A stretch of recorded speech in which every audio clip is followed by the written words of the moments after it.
नमस्कार, जय हिंद, जय भारत।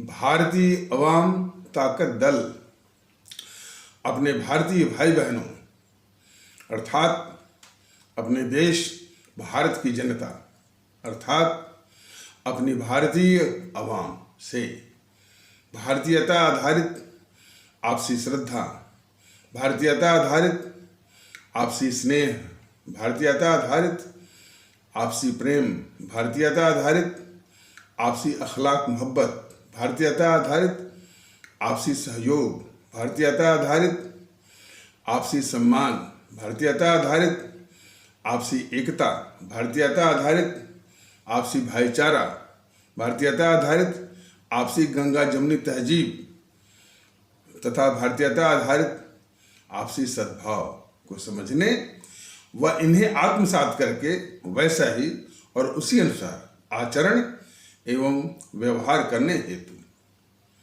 और इसके समस्त भारत में प्रचार प्रसार करने हेतु और इसकी अहमियत और महत्व को प्रत्येक देशवासी को समझाकर उसे अपनाते हुए वैसा ही और उसी अनुसार आचरण एवं व्यवहार करने हेतु और प्रत्येक देशवासी को अपना ही भारतीय भाई बहन मानकर, समझकर और अपनाकर उनके साथ वैसा ही और उसी अनुसार आचरण एवं व्यवहार करने हेतु सतत, सदैव और हमेशा अदब के साथ, आदर के साथ अर्ज करता है, विनती करता है।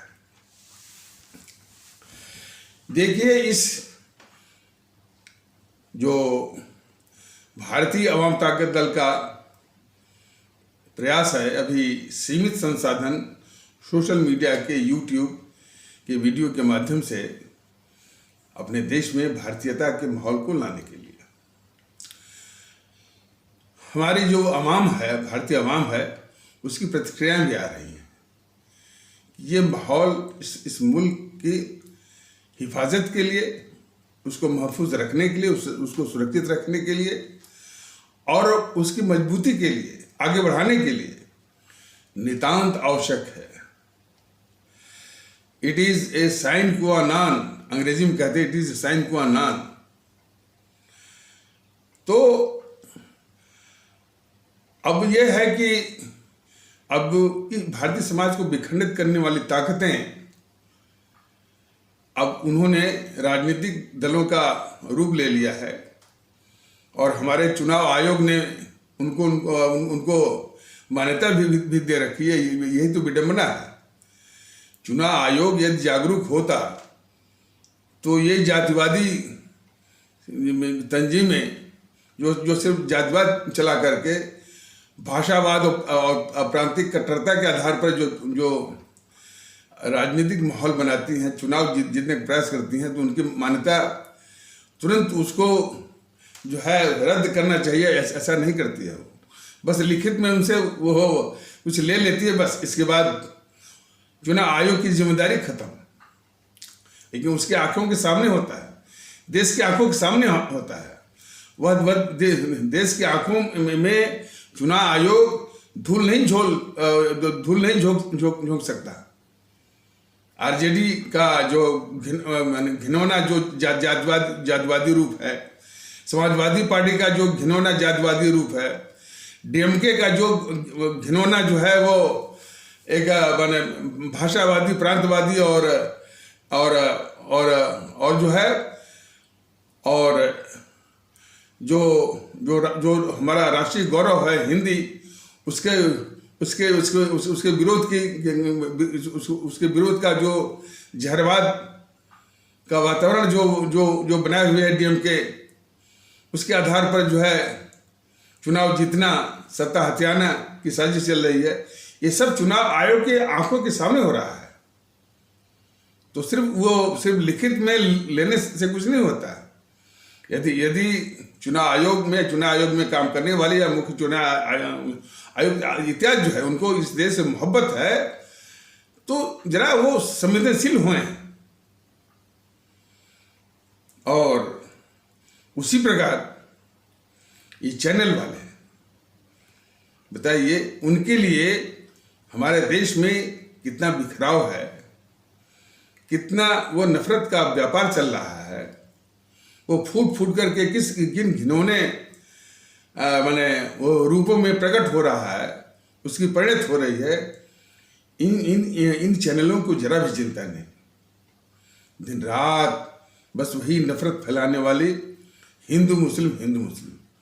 इन चैनल वालों की बुद्धि को क्या कहा जाए कि ये हमारा पांथिक देश नहीं है, पंथ आधारित देश नहीं है, ये हमारा थियोक्रेटिक स्टेट नहीं है, लेकिन फिर भी हिंदू कैसे ऊंचा है, इस्लाम कैसे नीचा है, इसी का ये सब करवाते रहते हैं।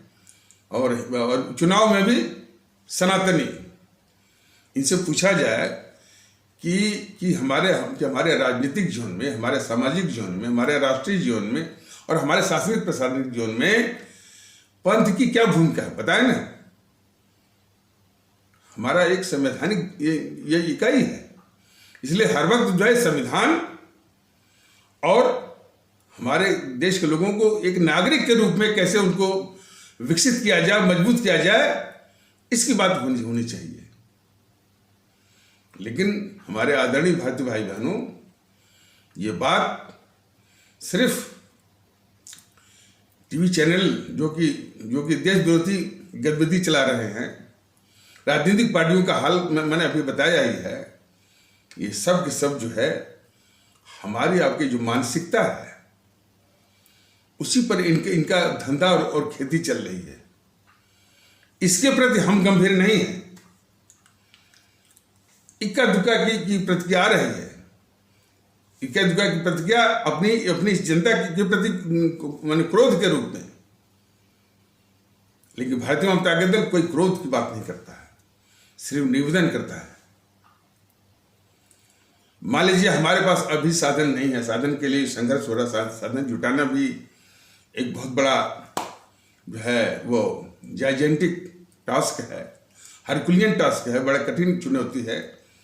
कितने कुपात्र लोग जो है जिन्होंने इस देश को लूटा है, उनके पास जो है साधन का अंबार वो लगा हुआ है, ये भी जग जाहिर है। तो उसके विषय में ज़्यादा नहीं कहना है और लोग जानने होंगे, लेकिन जो भी इसमें साधन भारतीय आवाम ताकत दल को मिल रहा है, यदि इसी को हमारे आदरणीय भारतीय भाई बहन यानी भारत से प्रेम के प्रति, अपने आवाम से प्रेम के प्रति यदि जागरूक हो जाएं, बहुत कुछ हो सकता है।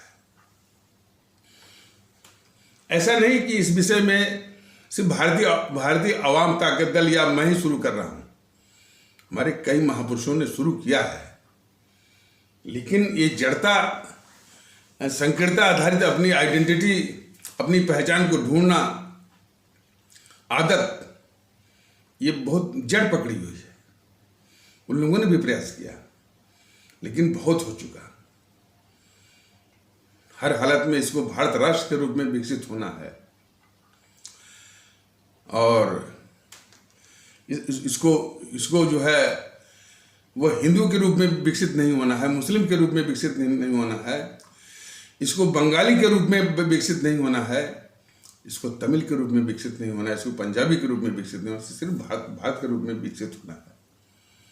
ये सभी हमारे 140 करोड़ भारतीय भाई बहनों को अच्छी तरह समझना होगा। इसलिए जातिवाद के अभिशाप को त्यागना होगा। अब कहां बीमारी है, कहां बीमारी है, उसको निसंकोच रूप से, बगैर कोई लाग लपेट के अब कहने की जरूरत है। और जिसको कि मैं कह रहा हूं, अभी भी कुछ अपने को राजपूत कहे जाने वाले और ठाकुर या क्षत्रिय कहे जाने वाले का एक हिस्सा है जो कि इस जीएनपीसी गांधी नेहरू परिवार चांडा चौकड़ी से चिपका हुआ है। गांधी नेहरू परिवार चांडा चौकड़ी से चिपकना, उसको समर्थन देना, उसको वोट देना, यह एक राष्ट्रद्रोह है। भारत के खिलाफ एक बहुत बड़ा कलंक है, इसको समझें। और उसी प्रकार हमारे ब्राह्मण कहे जाने वाले भारतीय भाई बहनों का कुछ हिस्सा अभी भी इस जेएनपीसी के साथ चिपका हुआ है। किन कारणों से चिपका है, कारण हम बाद में बताएंगे। तो फिर इस तरह का समर्थन देना, और देखिए मैं सत्य कह रहा हूं, मैं एक बार मैं इसके विषय में मैं बता रहा हूं।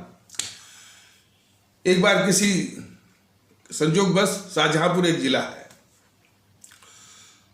और उसमें एक हथौड़ा चौक एक जगह है। हमको शाहजहांपुर से गोला एक तहसील है लखीमपुर खीरी की, वहां जाना था। रात के 11 बजे थे। तो एक कांस्टेबल पुलिस वाले मिले, कहा कि सर हमको ले चलिए। तो हमने कहा भाई रात का समय है, आप लोगों के भेष में आप लोगों का वर्दी पहनकर पता नहीं कैसे तत्व आ जाए और कौन सी घटना वो कर दें, इसकी बहुत बड़ी आशंका है। तो एक ने कहा अरे नहीं सर ऐसी कोई बात नहीं, इनको बिठा लीजिए। तो वो उन कांस्टेबल या सिपाही को बिठा लिया गया गाड़ी में। फिर एक सज्जन और बोले कि भाई आप कहाँ जा रहे हैं, गोला जा रहे हैं, हमको बिठाई। मैंने कहा भाई कि एक तो हमने इस तरह से बिठाया और आप भी कह रहे हैं कि नहीं सर बिठाइए, हमको भी चलना है गोला। तो वो अवस्थी करके थे, तो अवस्थी मिलते हैं खीरी जिले में। और फिर जब बात होती बात निकल ही जाती है। तो वो बोले कि हम आरएसएस के समर्थक हैं। तो और करीब 1-1.5 घंटे का सफर था उनके साथ शाहजहांपुर से गोला जो तहसील है लखीमपुर खीरी की। बात होते होते उस अवस्थी जो हमारे भारतीय भाई थे, उन्होंने इस बात को कबूला कि कांग्रेस को वोट देना राष्ट्रद्रोह है, बीजेपी को वोट देना राष्ट्रद्रोह है। वो अवस्थी जी ने कहा, माने इस बात को। किस आधार पर? बीजेपी जो है सिर्फ पांथी भावनाओं का दोहन करती है और सारे देश के दुश्मनों को, चाहे वो कम्युनिस्ट वाले हों, चाहे या जेएनपीसी वाले हों, सब और भी जो मीडिया है, मोदी महोदय खान मार्केट गिरोह तो बोल देते हैं, हालांकि वो उसका नाम है लुटियन गिरोह, जिसमें जेएनपीसी के चाटुकार इतिहासकारों का गिरोह है, जेएनपीसी के चाटुकार बौद्धिक वर्ग का गिरोह है, जेएनपीसी के चाटुकार मीडिया का गिरोह है, जेएनपीसी के चाटुकार पत्रकारों का गिरोह है। ये बहुत बड़ा कुनबा है। इसको बोलते हैं लुटियन गिरोह। ये देश के लिए बहुत ही खतरनाक है। तो मोदी महोदय इसको बोलते हैं खान मार्केट गिरोह। लेकिन मोदी महोदय आप अपने को राष्ट्रवादी कहते हैं, इस खान मार्केट गिरोह का आपने इलाज किया? बतौर जो है अपने देश विरोधी गतिविधि में बराबर लगे हुए हैं जेएनपीसी के साथ और कम्युनिस्टों के साथ। तो निरा धोखा है आपका। इसी धोखे को हमारे सभी आदरणीय भारतीय भाई बहन जरा मोदी जी को समझें।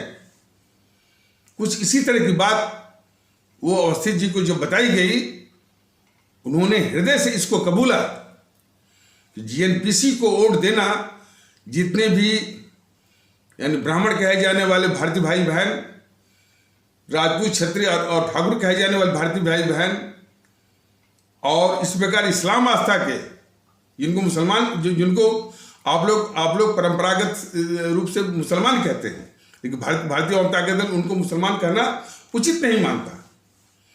तो वो जो है हमारे इस्लाम आस्था वाले भारतीय भाई बहनों का कुछ हिस्सा जो कि अभी भी इस जेएनपीसी से चिपका हुआ है और उसको वोट कर रहा है। तो अवस्थी जी का ये कहना था, ये सरासर राष्ट्रद्रोह है। अब बीजेपी को भी वोट देना। और उसी प्रकार उन्होंने इस बात को भी कबूला कि हमारे यादव कहे जाने वाले जो भारतीय भाई हैं बहुत ही काबिल, मैं सत्य कह रहा हूं, कि जब से ये मुलायम सिंह आए और उसके बाद अखिलेश आए, उसके पहले हमारे भारतीय समाज की यह यादव कहा जाने वाला जो तबका है, क्रीम तबका, हर विषय में वक्त पड़ा दूध का बल्टा उठा लिया और परिश्रम कर रहा है। और परिश्रम के बल पर आज भी तमाम जो निठल्ले और निकम्मे किस्म के जो बैठे हुए हैं उनका खेत खरीद लिया, खेती कर रहे हैं। पढ़ाई लिखाई में भी बहुत आगे। सिविल सर्विसेज में मैं काफी देखे गए। एक बार मैं दक्षिण के राज्य में गया था, तिरची का जो डिस्ट्रिक्ट मजिस्ट्रेट था वो भी कोई यादव था। तो पढ़ाई लिखाई में भी बहुत आगे है, हर चीज में आगे है। और सबसे बड़ी जो क्वालिटी है इस देश के लिए, और ये बात मैं कब कह रहा हूं, ये मुलायम और अखिलेश के पदार्पण के पहले की बात मैं बता रहा हूं। सबसे बड़ी जो अच्छी क्वालिटी है हमारे यादव कहे जाने वाले भारतीय भाई बहनों की, कि जो कह दिया उस पर वो डटे रहे, बहुत ही निर्मल मन के। लेकिन जब से ये दोनों आए हैं मुलायम और अखिलेश, इन्होंने जो है हमारे यादव कहे जाने वाले भारतीय भाई बहनों का जो जज्बा था वो बिल्कुल नष्ट हो गया। और हमारे यादव कहे जाने वाले भारतीय भाई बहनों में वही बुराई आ गई जो ठाकुर कहे जाने वाले, ब्राह्मण कहे जाने वाले भारतीय भाई बहनों की बुराई थी, गुंडागर्दी, दादागिरी। ये बुराई बिल्कुल वो एकाधिकार क्षेत्र बनी हुई थी, ठाकुर कहे जाने वाले और क्षत्रिय राजपूत कहे जाने उन तबकों से आती थी, या ब्राह्मण कहीं ब्राह्मण कहे जाने वाले भारतीय भाई बहनों को तबके से आती थी। वही बुराई अब यादव कहे जाने वाले भारतीय भाई बहनों में आ गई। और कब से? जब से ये दोनों आए, मुलायम और अखिलेश। तो मैं फिर से कह जा रहा हूं कि हमारे यादव कहे जाने वाले जो तबका था, हमारे भारतीय समाज का बिल्कुल क्रीम तबका था, बिल्कुल निर्मल मन, जो कह दिया वो वहां पर डटा रहा। हालांकि उसके इस निर्मलता का बड़ा दुरुपयोग भी हुआ है। और उसी पर एक मैं किस्सा बता रहा हूं, अब आप समझ जाएंगे। सच्ची घटना नहीं है लेकिन किस्सा है कि एक बाबा जी थे, तो प्रतिदिन जो है भोले शंकर यानी शिव बाबा का भोग लगाते थे। उनका नित्य प्रति उनका वो क्रिया, दैनिक क्रिया थी। और नहा धो करके तो उनको किसी काम से जाना था, तो उनके शिष्य थे वो यादव जी थे। तो बोले कि बेटा हमको किसी काम से बाहर जाना है, शिव जी का भोग लगता है और मैं लगाता हूं, और ये भोग उनको लगते रहना चाहिए। तो वो जो उनको शिष्य थे यादव जी, तो बोले कि ठीक है बाबा, आप जाइए और शिव जी का जो भोग आप जैसे आप लगाते हैं वैसे लगेगा, मैं लगाऊंगा। वो बाबा जी जो जी थे, ये तो बता गए कि शिव जी को भोग यानी लगता है और लगना चाहिए, लेकिन वो भोग क्या है इसको बता नहीं पाए। इसको यहीं पर यानी सारा जो इस कहानी का जो मर्म है, क्रक्स है, यहीं पर है कि भोग क्या है ये नहीं बता पाए वो बाबा जी, वो अपने शिष्य यादव जी को। और यादव जी समझे भोग मतलब कि शिव जी भोजन करते हैं, जबकि बाबा जी क्या करते थे कि थाली में भोजन सजाया, उनके सामने किया, फिर हटा लिया। बाबा जी ये करते थे। लेकिन यादव जी समझे कि भाई भोग माने शिव जी को खाना खिलाना है। यही पूरे इस कहानी का सार है और मर्म है। आगे सुनिए। तो यादव जी जो उनके बाबा जी के शिष्य थे, वो अपना नहा धो करके, अच्छा और एक बात और बोले थे कि देखो देखो बेटा, जब तक भोग न लगे तब तक तुमको खाना नहीं खाना है। कहें ठीक है। तो वो यादव जी बगैर खाना खाए और साफ सफाई से पूरा मैंने भोजन बनाए, थाली में रखा और भोले शिव बाबा के आगे रख दिया और फिर प्रार्थना कर लगे कि शिव जी मैंने भोजन कर लीजिए, शिव जी भोजन कर लीजिए। अब करते रहे। वो तो मूर्ति थी, कहाँ वो मैंने भोजन करती। अब बाबा जी ने कहा था कि उनको भोग लगाना है। बाबा जी ये नहीं बताया कि भोग का मतलब क्या है, कि यदि वो समझ गए होते यादव जी की ये भोग का मतलब यही है कि बस थाली सामने रखा फिर हटा लिया, लेकिन यादव जी समझे थे कि भोग मतलब उनको भोजन कराना है। तो रख करके वो प्रार्थना करने लगे, निवेदन करने लगे, मिन्नत करने लगे शिव जी की, भोजन आप कर लीजिए। वो मूर्ति जो है भोजन नहीं की। तो यादव जी जो शिष्य थे वो समझे कि शायद हमारे यानी भोजन बनाने में ही कुछ कमी है। तो फिर वो पूरा भोजन जो है फेंक देते थे और फिर नए सिरे से फिर वो भोजन बनाते थे। लेकिन इसमें वो बाबा जी का यादव जी को ये निर्देश था कि जब तक वो उनको भोग ना लगे तुमको खाना नहीं खाना है, भूखे प्यासे। फिर वो भोजन बनाते, सामने रखते और पलती मार करके फिर वो प्रार्थना करते भोले शंकर शिव जी की या मूर्ति के सामने कि शिव जी भोजन कर लीजिए, शिव जी भोजन कर लीजिए। अब मूर्ति कहाँ करती। ऐसे करते करते 4-5 रोज बीत गया और वो यादव जी भूखे प्यासे और वो मूर्ति जो है भोजन करती नहीं थी। इतने में यादव जी को बहुत क्रोध आया और क्रोध वो इस सीमा तक आया कि उनके दिमाग का फ्यूज उड़ गया, बोलते हैं ना अपने दिमाग का, और वो बड़ी सी लाठी लाए और उस मूर्ति को लगे पीटने कि न आप खा रहे हैं न हमको खाने दे रहे हैं, आपको क्या हो गया, आपको तरह तरह से आपको हम मना रहे हैं तब भी आप मान नहीं रहे हैं, आप अब अपने भी भूखे हैं, हमको भी भूखा रखे हुए, ये यानी रोते हुए अब वो रोते जा रहे थे और वो पीटते जा रहे थे। तो उनके पीटने से साक्षात शिव जी प्रकट हो गए, यानी उनकी भक्ति को देख करके उस मूर्ति से जिस मूर्ति को वो यादव जी पीट रहे थे प्रकट हो गए और वो भोजन करने लगे। अब बात पट गई भोले शंकर में और जो है जो यादव जी में। वो भोजन बनाते, लाकर सामने रखते वो भोजन करते थे। इसके बाद ही वो यादव जी अपना भोजन करते। ऐसे करीब 10-15 रोज बीत गया। तब तक बाबा जी आ गए। तो बाबा जी ने कहा कि बेटा बाबा जी ने पूछा कि बेटा सब ठीक ठाक था ना। तो कहे हाँ बाबा, ऐसा था कि शुरू में कुछ दिक्कत थी लेकिन मामला अब लाइन पे है। अब ये सुने भाई कि दिक्कत क्या थी और क्या मामला लाइन पर आ गया है। ये सुनकर के वो बाबा जी जो है, जो पंडित जी थे, वो चौंक गए।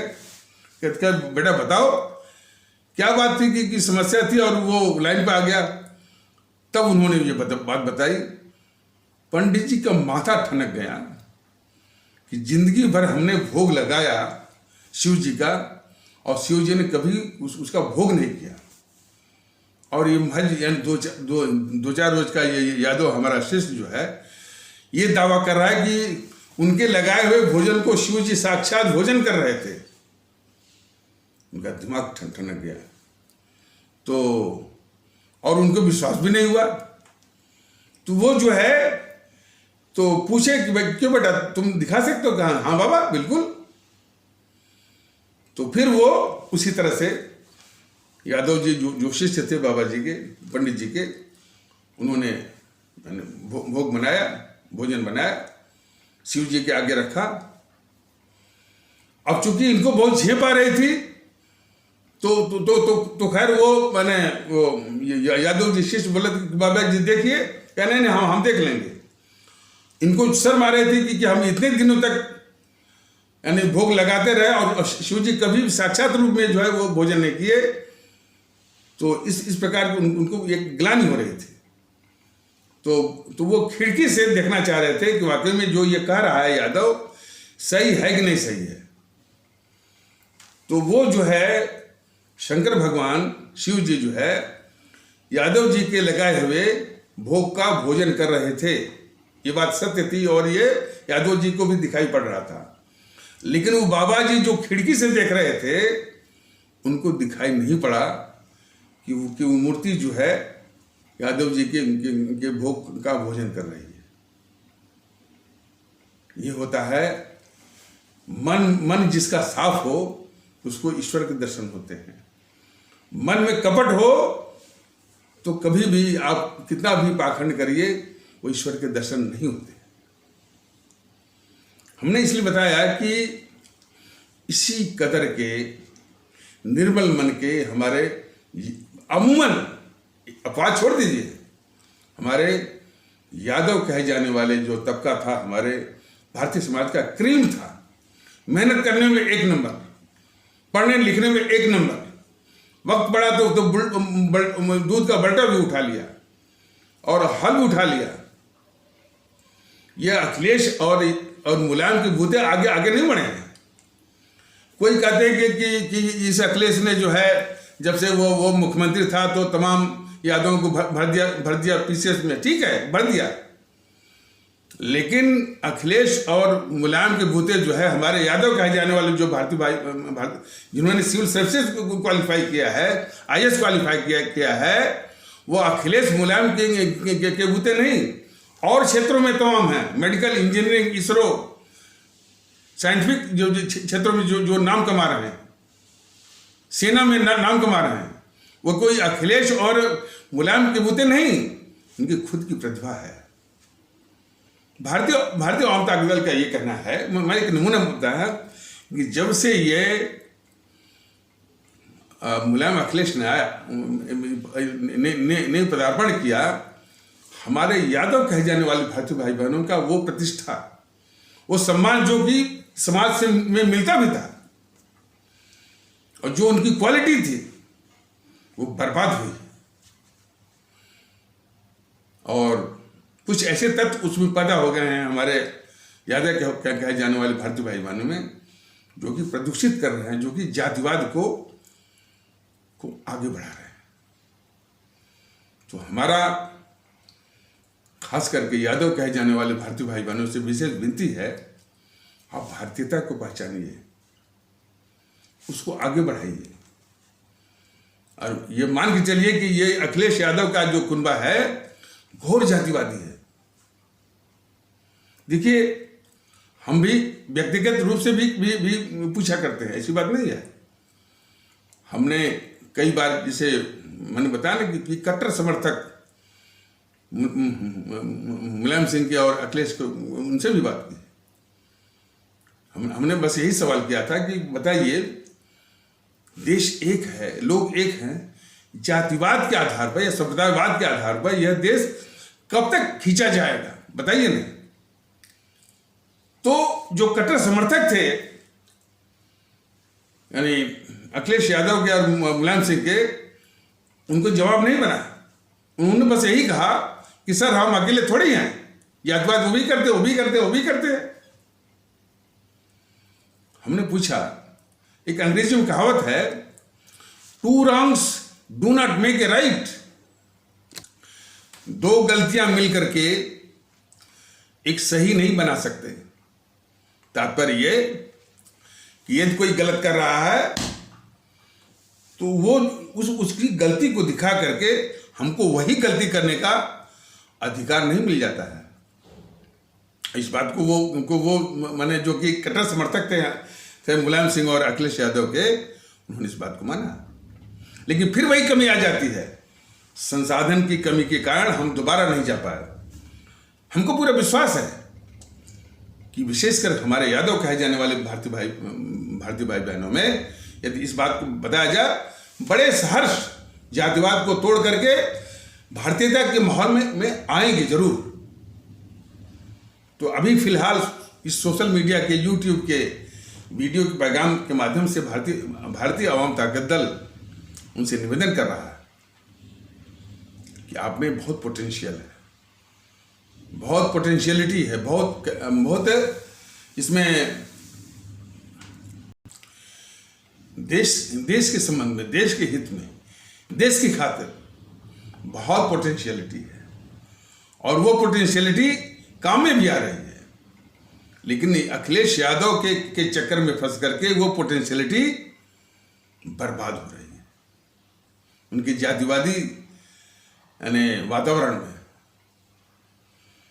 जो हमारे यादव कहे जाने वाले भारतीय भाई काबिल बन करके, डॉक्टर बन करके, इंजीनियर बन के, साइंटिस्ट बन करके, सेना में अधिकारी बन करके जो नाम कमा रहे हैं और प्रतिष्ठित हो रहे हैं और एक भारतीय नागरिक का फर्ज निभा रहे हैं, वही कुछ जो है यानी प्रदूषित वातावरण जो अखिलेश यादव और मुलायम सिंह ने पैदा किया हुआ है, वो कहीं गुंडे, कहीं दादा, ये इस रूप में जो है वो एक अभिशाप बने हुए हैं। तो विशेष करके हमारे यादव कहे जाने वाले भारतीय भाई बहनों से आप देश के महत्व को सबसे ऊपर रखिए और इसलिए इस जातिवादी दंश को समाप्त करने में आगे आइए। यदि आप आगे आएंगे तो अभी भी जो कुछ चिपके हुए, जो भटके हुए ठाकुर, क्षत्रिय और राजपूत कहे जाने वाले हैं, उनको भी प्रेरणा मिलेगी। अभी भी जो चिपके हुए वो ब्राह्मण कहे जाने वाले भारतीय भाई बहन जो चिपके हुए हैं जैसे जीएनपीसी कांग्रेस से, उनको भी प्रेरणा मिलेगी। अभी भी हमारे इस्लाम आस्था वाले भारतीय भाई बहनों के तबके के लोग जो इस कांग्रेस से जो चिपके हुए हैं, उनको भी प्रेरणा मिलेगी। इसलिए कि इन शक्तियों को उखाड़ना है जड़ से, जीएनपीसी को जड़ से उखाड़ना है। यह एक विदेशी ताकत है, औपनिवेशिक ताकत है। इसके विषय में मैंने बताया था ना कि मकाले जो है अंग्रेजी शिक्षा को जब उसने 1836 में मैंने अंग्रेजी को शिक्षा का माध्यम यानी मीडियम ऑफ इंस्ट्रक्शन बनाने की जो साजिश किया, तो उसको ये जीएनपीसी के चाटुकार इतिहासकार बड़ी तारीफ करते हैं कि अरे मकाले ने जो अंग्रेजी लाया तो उसे वो पश्चिमी ज्ञान आया और वो साइंटिफिक ज्ञान आया और साइंटिफिक एटीट्यूड आया, क्या आया, और रोजगार के अवसर बढ़े। तमाम झूठी उसकी तारीफ में कौन? जीएनपीसी के चाटुकार इतिहासकारों ने। लेकिन वो जो मकाले था उसका डिमीनियर, उसकी आंतरिक मंशा क्या थी, वो भी जानने की जरूरत है। उसने 1836 के पहले लंदन में किसी अवसर पर भाषण में उसने ये कहा था, अंग्रेजी में उसने क्या कहा था, पहले जो उसने कहा था अंग्रेजी में हम उसको बोल देते हैं, फिर उसका भावार्थ हिंदी में आप सभी को बताते हैं। उसने कहा था, we must at present do our best to create a class who may be interpreters between us and the millions whom we govern, a class of Indians in blood and color, but English in opinions, in taste, in morals and in intellect. उसके कहने का तात्पर्य था कि हम ये अंग्रेजी जो हम ला रहे हैं शिक्षा के माध्यम से, कोई भारतीयों के कल्याण के लिए नहीं, हमको तो इन्हीं में से एक ऐसा तबका तैयार करना है जो कि अभी फिलहाल बिचौलिए का काम करेगा।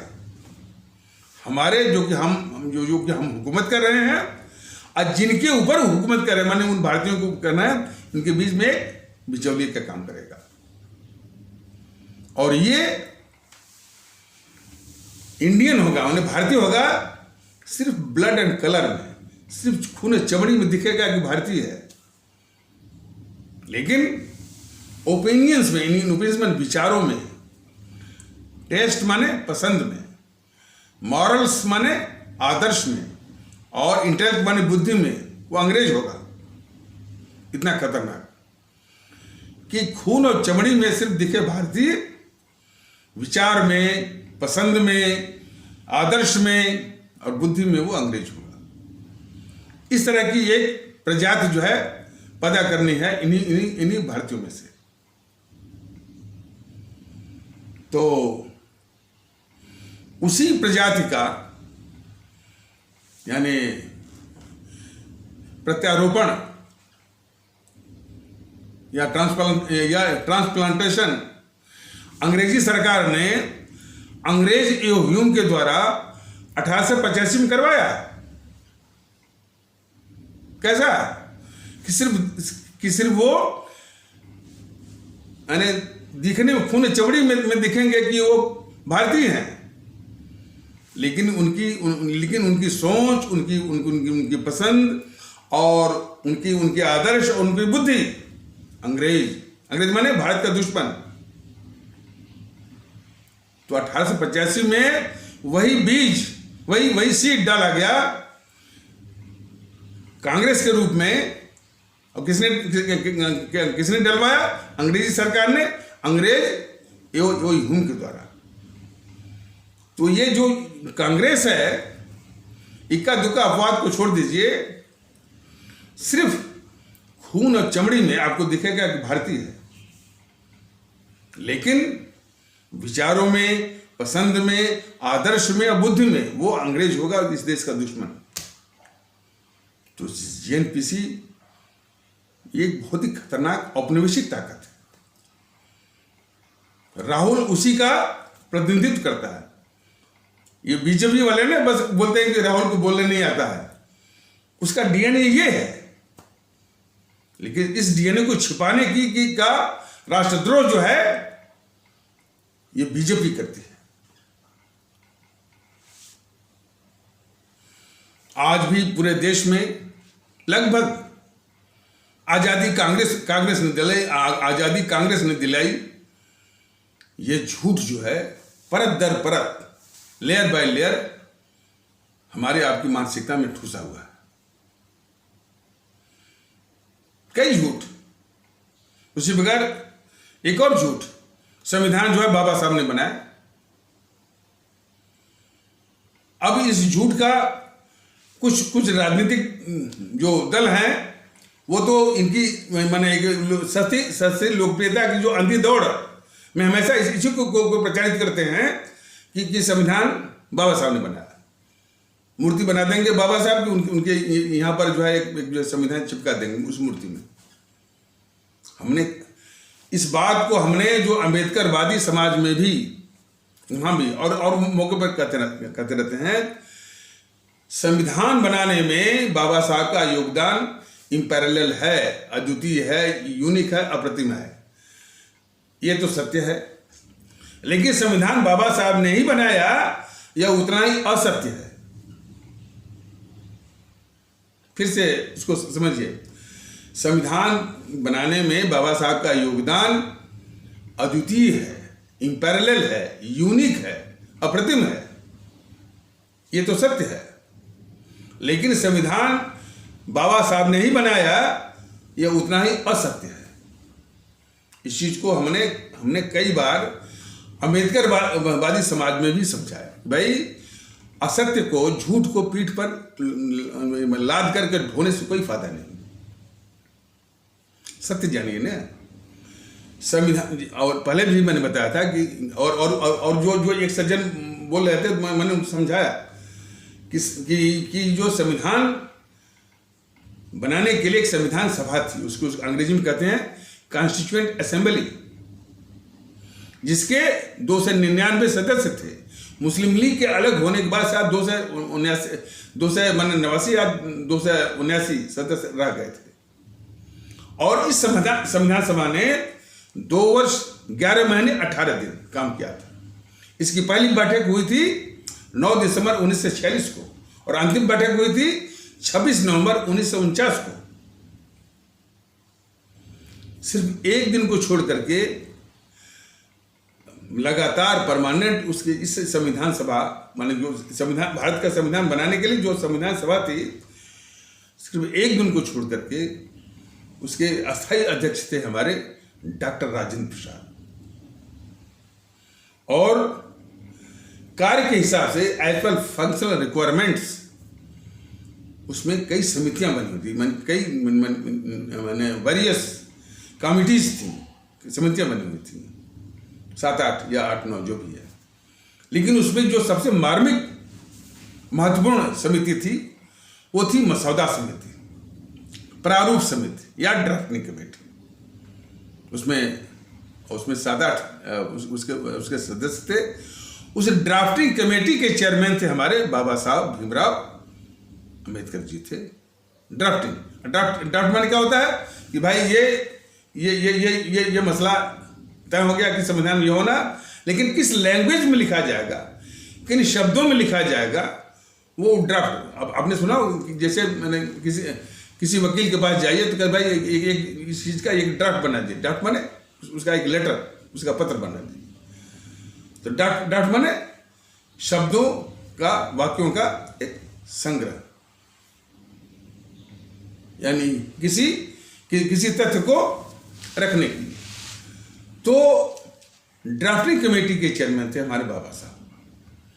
तो ये सहज में अच्छा, और चूंकि डॉक्टर राजेंद्र प्रसाद भी एक बहुत बड़े विद्वान थे, तो डॉक्टर राजेंद्र प्रसाद जो हमारे माने बाबा साहब डॉक्टर भीमराव अंबेडकर की विद्वता का सम्मान करते हुए जो 8-9 समितियों में जो सबसे महत्वपूर्ण मार्मिक क्रूशल समिति थी ड्राफ्टिंग कमेटी, उसका चेयरमैन बनाया।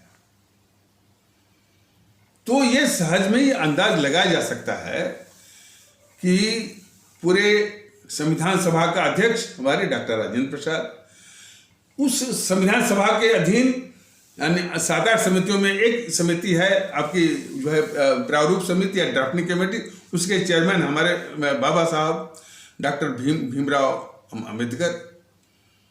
तो संविधान बनाने में सबसे अधिक किसी का योगदान है तो हमारे डॉक्टर राजेंद्र प्रसाद का और हमारे बाबा साहब का भी है।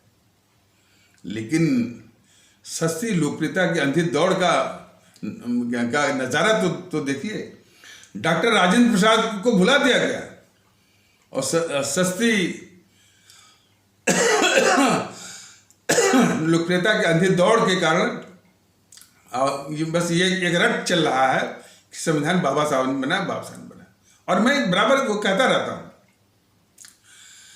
और बाबा साहब के जो विरोधी हैं इसको किस रूप में पेश करते हैं, जरा इसको भी सुन लीजिए। वो कहते हैं कि अरे अंबेडकर, अरे इसी ने संविधान बनाया और उस संविधान में आरक्षण भी डाल दिया। दोनों बातें गलत। बाबा साहब ने संविधान नहीं बनाया, उनका योगदान है। और आरक्षण भी बाबा साहब ने नहीं डाला। आरक्षण भी ये जीएनपीसी सिर्फ वोट बटोरने के लिए आरक्षण डाली हुई है। बाबा साहब ने तो बस ये कहा था कि वो जो तबका है जिसके साथ बहुत बड़ा अन्याय हुआ है हजारों साल तक, उसको बहुत चोट मिले, घाव मिला है, उसको एक सामाजिक मरहम देने की आवश्यकता है। और उन्होंने कहा कि वो सामाजिक मरहम कैसा होगा वो भी भारतीय समाज के विवेक पर उन्होंने छोड़ दिया था। और उन्हें बस चेतावनी दी थी कि यदि ये सामाजिक मरहम नहीं लगाया गया तो पूरा भारतीय समाज अस्थिर रहेगा, यानी उसका इक्विलिब्रियम, संतुलन हमेशा बिगड़ा रहेगा। और जिस समाज का संतुलन बिगड़ा रहेगा, ये मोदी महोदय के लिए बहुत बड़ी सीख है कि उस पर कोई विकास वगैरह का कोई प्रभाव नहीं पड़ता। मोदी जी ने बहुत हाईवे बनाया, एक्सप्रेस वे बनाया, डेडिकेटेड फ्रेट कॉरिडोर बनाया, कहाँ कहाँ सड़कों का जाल बिछा रहे हैं। लेकिन अभी भी हमारे भारतीय समाज का जो उपेक्षित भारतीय भाई बहन हैं और हमारे पिछड़े भारतीय भाई बहन हैं, जिनको कि वो सब शेड्यूल कास्ट या बोला करते हैं, वो अपने को अलग थलग समझते ही हैं। उन पर जो है ये मोदी जी का विकास काम में नहीं आता है। और क्यों? वही बात हमारे बाबा साहब की कि इनको सामाजिक मरहम दीजिए। और सामाजिक मरहम का सबसे मुख्य तत्व है कि उनको अपनाइए और उनको सम्मान दीजिए। और इसी को वो भूखे हैं। भारतीय जनता कहते हैं बिल्कुल मैंने इस विषय में बिल्कुल स्पष्ट है कि हमारे विकसित भारतीय भाई बहनों को गले लगाना होगा, उनको अपनाना होगा, उनको एहसास दिलाना होगा, सामने खाट पर बिठाना होगा और उनको जो जिस सम्मान के हकदार हैं वो सम्मान उनको देना पड़ेगा। यही है सामाजिक मरहम का मूल तत्व। तो लेकिन ये मोदी महोदय की खोपड़ी में घुसता नहीं है। अब वो कुछ भेड़ियों को छोड़ देते हैं जो कि इनको हरिजन बोलते हैं, चबार बोलते हैं, अपमानित भी करते हैं और ये विकास की बात करते हैं और अपने ऊंचे मन से बैठ करके क्या कहते हैं, सबका साथ सबका विश्वास। तो फिर वही मैं कह रहा हूँ, फिर ये समझने की जरूरत है कि मोदी जी सब न तो आपको सबका साथ है और सबके विश्वास की बात नहीं है। आप पर विश्वास जो है ये देश के दुश्मन जीएनपीसी वाले कर सकते हैं, राहुल कर सकता है और जो है ये और उसकी पार्टी के लोग कर सकते हैं, कम्युनिस्ट वाले कर सकते हैं आप पर विश्वास, और या अखिलेश कर सकते हैं, लालू प्रसाद और ममता बनर्जी कर सकती है। जनता आप पर विश्वास नहीं करती है, नहीं कर सकती। अब तो फिर सवाल उठता है तब वोट कैसे मिलता है? वोट का तो एक तिकड़म है। कुछ लोग कहते हैं ना कि भाई जिस जीएनपीसी को महज पूरी आबादी के 10% ही लोग समर्थन करते हो, तो फिर भी वो सत्ता में बनी रही 60-65 साल तक, वो उसने चुनावी के ये मैंने कहा कि तिकड़मी साजिश बड़े सातरना ढंग से उसने इस्तेमाल किया।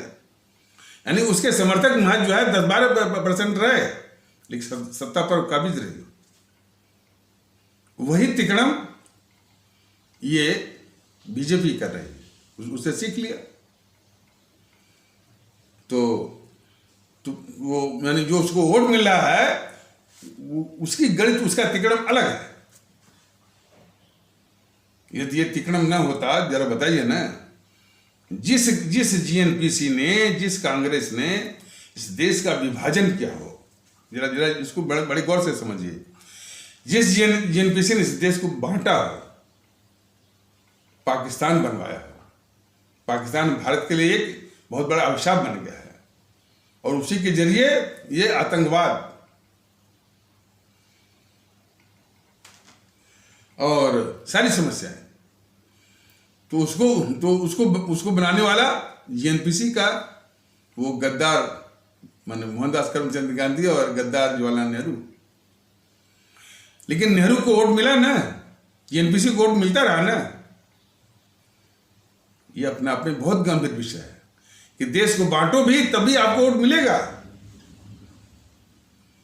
और बीजेपी भी वही साबित कर रही है कि बीजेपी राष्ट्रवाद के नाम पर देश के दुश्मनों को पाल के रखे सिर्फ चुनाव और सत्ता के लिए, तभी इस बीजेपी को वोट मिल रहा है। लेकिन इसी बीच में वो भारतीय जनता दल कह रहा है कि भाई हमारे देश के लोग अभी जो मैंने बताया भारतीयता के माहौल में आए हैं। और एक बात जान लीजिए कि जिस समय ये जीएनपीसी समाप्त हो गई, जड़ से उखड़ गई, जड़ से उखाड़ने के तरीके में वही हमारे जो है परम राष्ट्रभक्त और बहुत बड़े दार्शनिक हमारे चाणक्य जी ने जिस प्रकार उसको उखाड़ा था, उसके जड़ में मट्ठा डाल करके। तो उसे जेएनपीसी को भी उखड़ना, जिस वक्त वो उखड़ गई यह बीजेपी अपने आप समाप्त हो जाएगी, कुछ करना नहीं। या इसको यूं समझिए कि कहानी आप सुनते होंगे ना कि एक बहुत बड़ा शैतान था और वो शैतान को कितना भी प्रहार किया जाता था वो मरता नहीं था, क्योंकि उसकी जान एक तोते में थी। तो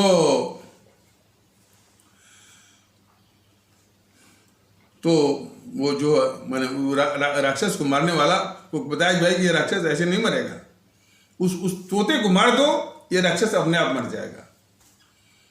तो जाकर के वो पिंजरे में तोता था, उसके गर्दन को ऐड करके उस तोते को मार दिया, वो राक्षस अपने आप धराशायी हो गया। उसी प्रकार इस बीजेपी की जान कहाँ पर है? जेएनपीसी में, इसीलिए उसको रक्षा करती रहती है। इस जेएनपीसी को हमारे आदरणीय भारतीय भाई बहन एक होकर के जिस वक्त समाप्त कर देंगे, ये बीजेपी स्वतः अपने आप समाप्त हो जाएगी। इसका समाप्त होना बहुत जरूरी है देश के लिए। बहुत चल रही है राष्ट्रवाद के नाम पर, हमारे देशवासियों को बहुत कुछ जगाना है। तो अभी जैसे बताया जा रहा था कि हमारे यादव कहे जाने वाले भारतीय भाई बहन जातिवाद के जाल से, उसके दंश से बाहर आए, भारतीयता को अपनाएं, अपने आप जो है समाजवादी पार्टी जमीन पा जाएगी। और ये बाकी लोगों को जो जातिवाद करते हैं, हमारे ठाकुर राजपूत और ये क्षत्रिय कहे जाने वाले भारतीय भाई बहन, हमारे जो है ब्राह्मण कहे जाने वाले भारतीय भाई बहन और हमारे व्यापारिक वर्ग कहे जाने वाले भारतीय भाई बहन, सबको सीख मिलेगी कि जातिवादी जो है जंजाल से बाहर आइए। यही तो दंश है। हम लाख बात करते हैं राहुल की, फलाने की, मोदी की, उससे कोई फायदा नहीं है। प्रॉब्लम यहां पर है, जानते हुए जो है यानी इनको क्यों वोट कर रहे हैं, सवाल इस बात है। कुछ लोग सवाल ये करते हैं कि साहब विकल्प कहाँ है? आप तो कहीं दिखते नहीं। जरूर विकल्प है, मन में ये आग तो होनी चाहिए कि इन देश के दुश्मनों को, काले अंग्रेजों को समाप्त करना है।